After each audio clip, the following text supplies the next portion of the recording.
हुनूज दिल्ली दूरस्थ, इसका अर्थ क्या होता है? दिल्ली अभी दूर है। जय हिंद दोस्तों, आरंभ एकेडमी की ओर से चल रहे इतिहास के कुछ अनसुने किस्से की इस सीरीज में आप सभी का स्वागत है। मैं हूं सौरभ झा और आज आपके सामने हाजिर हूं इतिहास के एक और रोचक किस्से के साथ।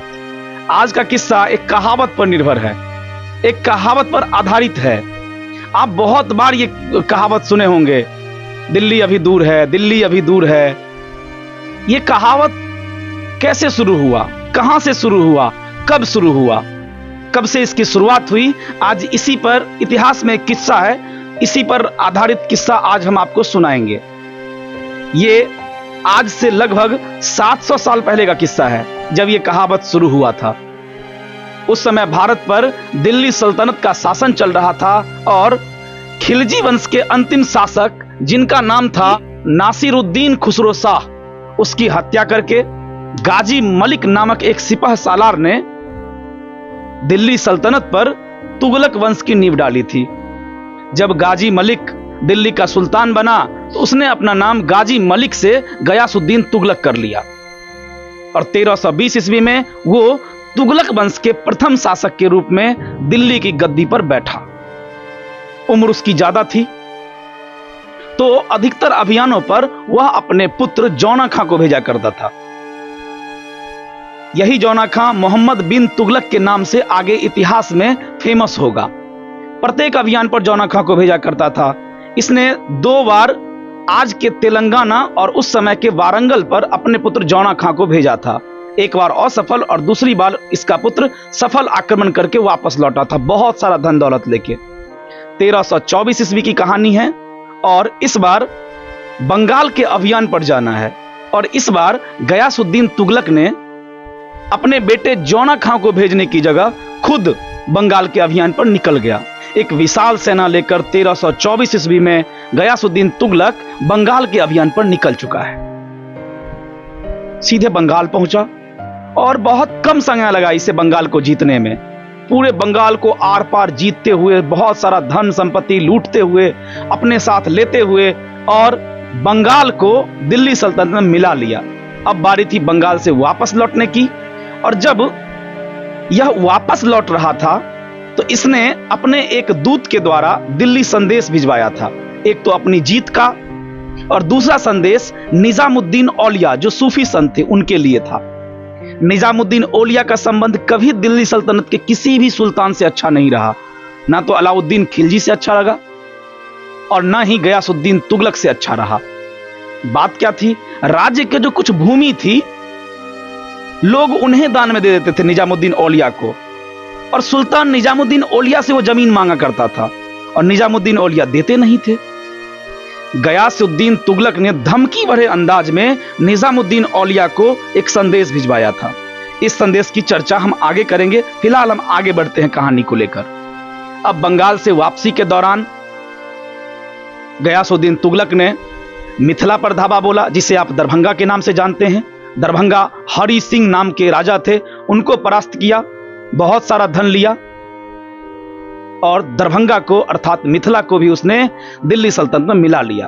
उससे आगे उसे पड़ा तिरहुत क्षेत्र, तिरहुत अर्थात आज का जो मुजफ्फरपुर जिला है वो वाला क्षेत्र, उसे भी उसने जीता और फिर आगे बढ़ते हुए दिल्ली की ओर निकल पड़ा। तो पहली बार मिथिला क्षेत्र पर कब्जा करने वाला राजा था गयासुद्दीन तुगलक। नहीं तो मिथिला मतलब सिर्फ दरभंगा मत समझिए, जनकपुर नेपाल तक की बात हो रही है। पहला शासक कब्जा करने वाला था गयासुद्दीन तुगलक और धीरे धीरे आगे बढ़ गया। दिल्ली संदेश जा चुका है कि बंगाल फतह है, दिल्ली में जश्न की तैयारी है और जौना खां ने, जो उसका पुत्र था गयासुद्दीन तुगलक का, वो गयासुद्दीन तुगलक के द्वारा बनाए गए राजधानी तुगलकाबाद, आज भी दिल्ली जाइएगा तो तुगलकाबाद जंक्शन स्टेशन है और वहां पर तुगलकाबाद का पुराना खंडहर किला भी है। उसी तुगलकाबाद किले के समीप कुछ दूर हटकर एक छोटा सा गांव बसाया था अफगानपुर। उस अफगानपुर में जौना खां ने लकड़ी का महल बनवाया, लकड़ी का भवन बनवाया अपने पिताजी गयासुद्दीन तुगलक के विजय के स्वागत के लिए। बहुत अच्छी तैयारी थी। गयासुद्दीन तुगलक की सेना, मतलब उनका जो पूरा ग्रुप था जो गया हुआ था, वापस पहुंचा। रात में जश्न की तैयारी थी। लकड़ी के भवन के अंदर रात्रि में जश्न चल रहा था। और इसी बीच लकड़ी का महल ढह जाता है। और लकड़ी के महल में ढह जाने के कारण गयासुद्दीन तुगलक और उसके एक बेटे की मृत्यु हो जाती है। अब इसके मरने के पीछे 3 किस्सा प्रचलित है।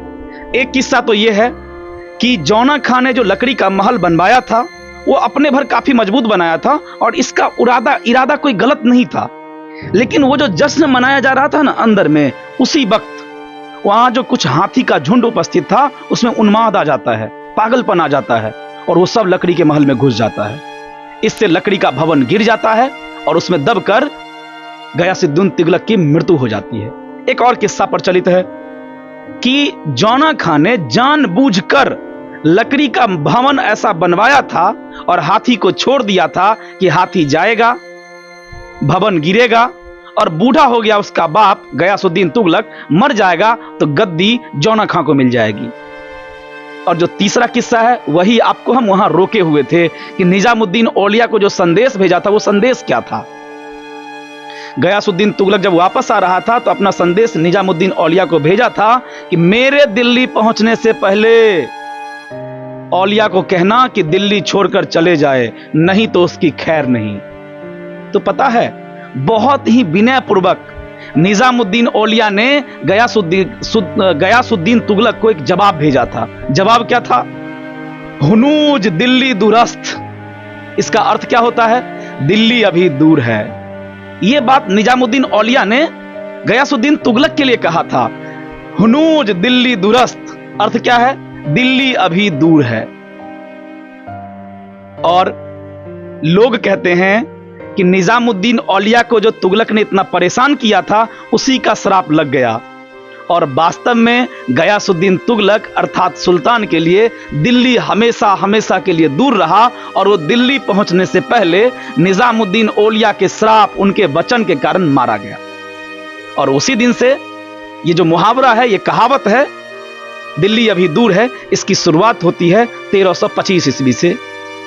तो आज आप जान गए होंगे कि लोग जो बात बात पर कहते हैं कि दिल्ली दूर है, दिल्ली दूर है, वो कहावत की शुरुआत कहां से हुई, कैसे हुई और कब हुई। ऐसे ही रोचक किस्सों के साथ हम आपसे रूबरू होते रहेंगे। तब तक के लिए जय हिंद।